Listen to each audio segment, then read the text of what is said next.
Hi guys, this is Chris Smith from OnPoint Warranty.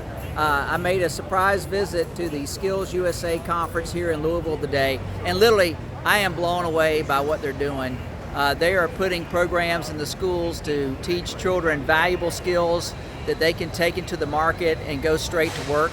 You know, college is not for everybody, and some of these technical jobs are actually paying quite well.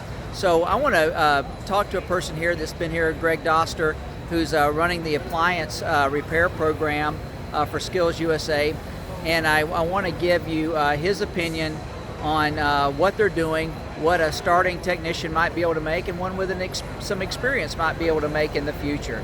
So, here's Greg.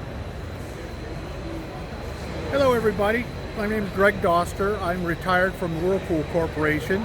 I'm now a member of the Professional Services Association, and I'm the chairman of the National Technical Committee for Major Appliance and Refrigeration Technology. There is a nationwide shortage for qualified appliance technicians in this industry. The average salary, according to the Bureau of Labor and Statistics, is $41,000 salary. With people with a little bit experience can advance to $60,000 a year very quickly, with benefits, advantages of selling contracts, overtime, and selling accessories and things like that that can increase their salary anymore.